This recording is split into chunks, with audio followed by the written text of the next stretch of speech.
कोलकाता का ये RG Kar medical college और अस्पताल है और कोलकाता जिस तरह से पिछले 10-11 दिनों से आंदोलित हो रहा है वह किसी से छुपा नहीं है। कुल मिलाकर बात करें तो कोलकाता का यह मेडिकल कॉलेज मुझे लगता है कि अपने नाम से ज़्यादा बदनामी के लिए पिछले 2 दशक से ज़्यादा से चर्चा में है।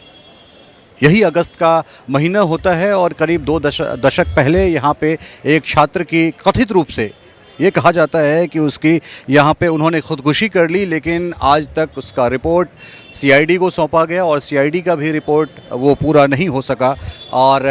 2 दशक के बाद यही अगस्त का महीना है जब एक बेटी दिल्ली में निर्भया के बाद यहाँ कोलकाता में अभया नाम दिया जा रहा है। और देख रहे हैं कि भारी संख्या में जो सुरक्षाकर्मी हैं, जो पुलिस के जवान हैं, पुरुष और महिला दोनों, यहाँ पे उनकी तैनाती की गई है। और लगातार पिछले 10-11 दिनों से कोलकाता आंदोलित हो रहा है। देश दुनिया में कोलकाता की जो एक सांस्कृतिक छवि रही है उसका कहीं ना कहीं बंटाधार हुआ है, उस पर बट्टा लगा है, प्रश्न चिन्ह लगा है। और ख़ास करके आरजीकर मेडिकल कॉलेज और अस्पताल की जो ये कारगुजारी है, जिस तरह से एक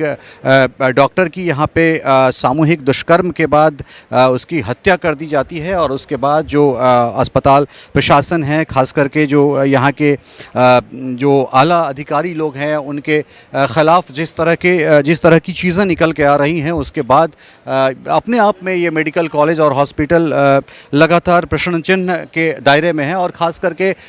10-11 दिन के बाद जब सर्वोच्च न्यायालय के द्वारा सो मोटो स्वतः संज्ञान लिया जाता है, उसके बाद चीफ जस्टिस अर्थात मुख्य न्यायाधीश के बेंच में इसकी सुनवाई होती है। और चाहे वो कोलकाता की जो मुख्यमंत्री ममता बनर्जी हैं उनके ख़िलाफ़, यहाँ के जो पुलिस कमिश्नर हैं उनके ख़िलाफ़, या फिर आरजीकर मेडिकल हॉस्पिटल एवं जो कॉलेज और हॉस्पिटल है उनके जो प्रशासनिक जो अधिकारी हैं उनके ख़िलाफ़ जिस तल्ख़ तेवर में मुख्य न्यायाधीश जो बात जो उन्होंने कहा है वो बहुत हद तक जो है वो उस पर विचार करने की आवश्यकता है। अगली सुनवाई हालांकि 22 तारीख को मुकर्रर की गई है, तय की गई है, लेकिन इन तमाम चीज़ों के बीच में एक बात तो तय है कि कोलकाता की जो सांस्कृतिक छवि है उसको कहीं ना कहीं बहुत बड़ा आघात पहुंचा है। और जिस तरह से जब हमारे कोई अपने बीमार होते हैं तो हम 2 लोगों से प्रार्थना करते हैं। एक तो ईश्वर से प्रार्थना करते हैं कि जो मेरे परिजन किसी अस्पताल में जा रहे हैं वो स्वस्थ होकर घर आए, और दूसरे जो उनको स्वास्थ्य सुविधा मुहैया कराने वाले जो डॉक्टर्स हैं उनको भी हम भगवान का दर्जा देते हैं। लेकिन जब इसी परिसर के अंदर हैवानियत की सारी हदें पार कर दी जाती है और उस बेटी को नोच नोच के खा लिया जाता है, तब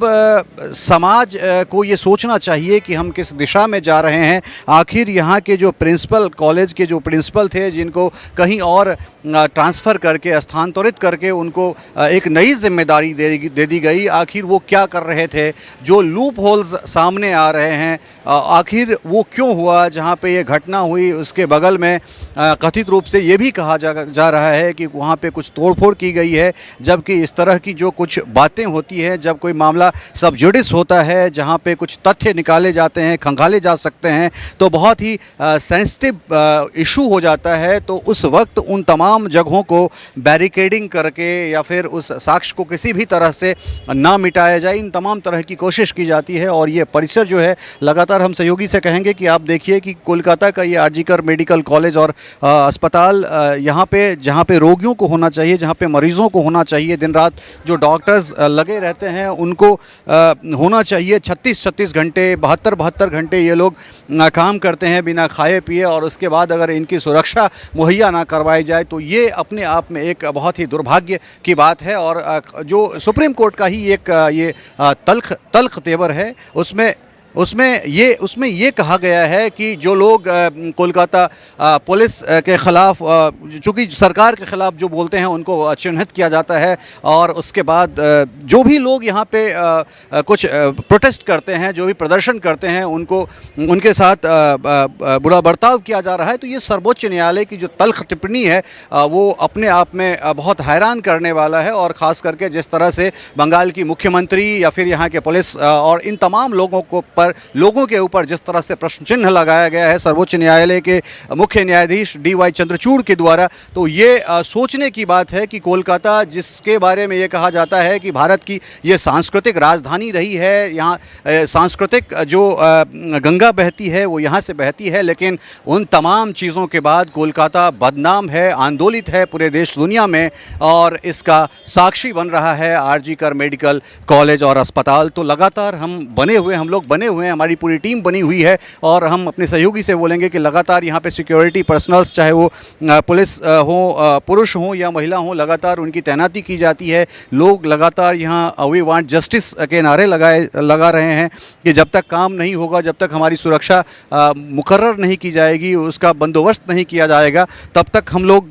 काम पे नहीं लौटेंगे। लगातार पुलिस की भारी यहाँ पे तैनाती कर दी गई है, लेकिन इन तमाम चीज़ों के बीच में एक चीज़ यही है कि जो हमारे भगवान हैं, जो डॉक्टर्स हैं, जो यहाँ पे 36 घंटे 72 घंटे जाग के बिना खाए पिए जो काम करते हैं, उनकी सुरक्षा की जिम्मेदारी किसकी है? अगर आप सरकार के ख़िलाफ़ बोलते हैं तो फिर आपको बंद कर दिया जाता है। ये तमाम तरह की जो बातें हैं, ये कहीं ना कहीं शक पैदा करता है, संशय पैदा करता है कि आखिर किस तरह की सरकारी व्यवस्था है, सरकार क्या करने जा रही है। इन तमाम चीज़ों के बीच में लोग प्रदर्शन कर रहे हैं। कोलकाता के अलग अलग जगहों पे अलग अलग समुदाय के लोगों के द्वारा, कभी वकीलों के द्वारा, कभी डॉक्टर्स के द्वारा, कभी आम लोगों के द्वारा लगातार आंदोलन जारी है। और हम लोग भी, हमारी भी कोशिश है कि हम भी अपने कैमरे के माध्यम से यहाँ की जो भी कुछ घटनाएं घटित हो रही हैं, जो प्रदर्शन हो रहे हैं, उसको लेके आप लोगों के सम्मुख आया जाए। और लगातार जो स्थिति है वो तनावपूर्ण है। दिन रात भारी पुलिस बल की